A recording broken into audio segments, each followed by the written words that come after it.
On nous demande la forme trigonométrique de ce nombre. Ça, c'est le cadre théorique. Donc, il me manque dans ce cadre théorique le module et l'argument. Le module, ça vient d'une forme générale de type a plus a racine carrée de 3i. Donc, je sais que son module, c'est 2a. En ce cas, ça sera 2 fois 3, ça fait 6. L'argument, ça va partir du premier cadran.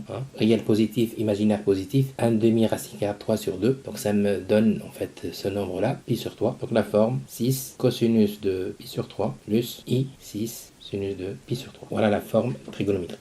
Alors ici, c'est un travail classique concernant la conversion. Juste pour organiser mon travail, donc je prépare mon terrain. L'idée pour moi, c'est d'écrire sous forme trigonométrique, puis algébrique, une série de nombres. Je commence par ce nombre-là. Donc je donne son module qui est 1, son argument c'est 7 pi sur 3. Donc je sais que je suis ici pour 7 pi sur 3. Alors la forme trigonométrique, donc ça c'est la forme exponentielle, juste pour l'info, les 4 formes exponentielles, maintenant je peux convertir. Donc la forme trigonométrique, il me faut le module, il me faut cosinus de 7 pi sur 3 plus i sinus de pi sur 3. C'est bon, c'est terminé, c'est la forme trigonométrique. Maintenant, pour la forme algébrique, il faut calculer. Donc il faut donner sous forme de a plus ib. Bon, je calcule. Ça, c'est le cosinus, donc ça va faire 1 demi plus le sinus plus i racine carrée de 3 sur 2. C'est terminé, j'ai la forme trigonométrique, la forme algébrique. Je passe à zd. De la même façon, le module, c'est 4. Donc il me faut le 3 pi sur 4, son cosinus. Donc 3 pi sur 4, elle est ici.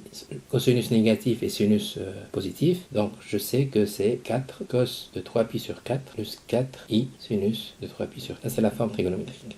Pour la forme algébrique, j'avance, je développe, juste calculer les cosinus et sinus. Donc ça va faire moins 4 racine carrée de 2 sur 2 plus 4i racine carrée de 2 sur 2. Je peux simplifier, ça va faire moins 2 racine carrée de 2 plus 2 racine carrée de 2i. Voilà la forme algébrique. Pour zc, même travail. Donc racine carrée de 3 cosinus de moins pi plus i sinus de moins pi, ça c'est la forme trigonométrique. Pour la forme algébrique, je calcule, ça va faire racine carrée de 3, celui-là. Cosinus est négatif, donc c'est moins 1, et sinus est nul, donc ça va faire moins racine carrée de 3. Ze, même travail, donc je suis avec un argument de 3 pi sur 2, donc je suis ici. Le cosinus est nul et sinus est moins 1, donc je m'attends quand même à une valeur imaginaire pure. Ze, forme trigonométrique, 3,5 cos 3 pi sur 2 plus i sinus de pi sur 2, 3 pi sur 2 pardon. Pour la forme algébrique, je calcule, donc ça va faire 3,5 cosinus de 3 pi sur 2 c'est 0 moins i de moins 1, donc ça va faire moins 3,5 i. C'est un nombre imaginaire pur, ici c'est un nombre réel, ici entre les deux. L'exercice 9, c'est un peu le même esprit. Je prépare le terrain, suppose que l'élève maîtrise son cercle,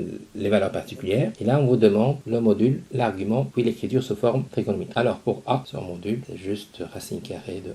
Carré plus moins 1 au carré, ça va faire racine carrée de 2. L'argument, je pars de pi sur 4 avec un problème de cadran. Le cosinus positif et sinus négatif. Cosinus positif et sinus négatif, je suis dans le quatrième cadran, moins pi sur. Sa forme trigonométrique, ça sera racine carrée de 2, cos de moins pi sur 4 plus i sin de moins pi sur 4. C'est terminé. Je passe à b. Bon, je sais que le module, ça sera 2. Je sais que ça va partir de quel cadran, donc le cosinus négatif et sinus positif. Donc je suis dans le deuxième cadran, avec quelque chose qui part de 1 demi, je serai dans 2 pi sur 3 comme cosinus 1 demi, sinus c'est racine carrée de 3 sur 2, θ, ça sera 2 pi sur 3. Pour zc, alors je vois que c'est un nombre réel pur, donc ça va se situer sur l'intervalle, sur l'axe des réels.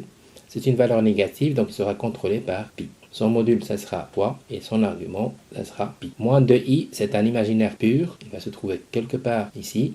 Sera contrôlé par moins pi sur 2, et pour le module, ça sera juste 2. Bon, pour l'écriture trigonométrique, il suffit d'écrire 2 cosinus de 2 pi sur 3 plus i sinus de 2 pi sur 3. Zc, c'est la même chose, donc ça sera 3 cosinus de pi, i sinus de pi. Zd, ça sera la même chose, 2 cosinus de moins pi sur 2 plus i sinus de moins pi sur 2. Même chose, même esprit, je prépare mon terrain, je suppose que l'étudiant maîtrise son cercle trigonométrique, et là, on passera à autre chose, à une autre propriété. Alors, on a trois nombres complexes, petit a, petit b, petit c. Petit a est donné sous forme algébrique, petit b est donné sous forme exponentielle, petit c il est sous forme algébrique. Première question, écrire a et c sous forme exponentielle. Bon, je sais que pour la forme exponentielle, j'ai besoin de module de a.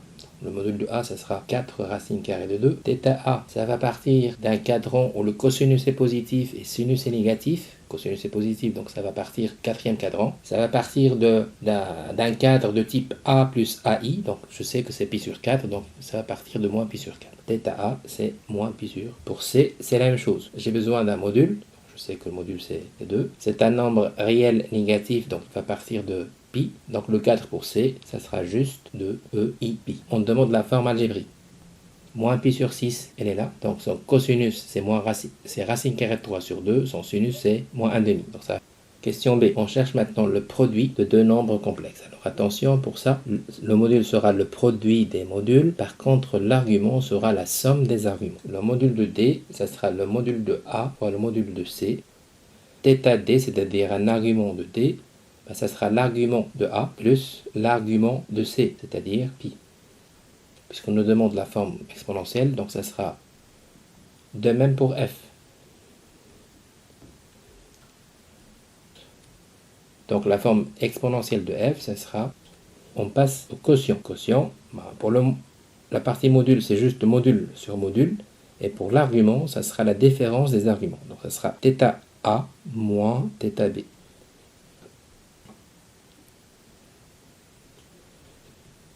Donc le g, ça sera 8 racine carrée de 2 e i moins pi sur 12.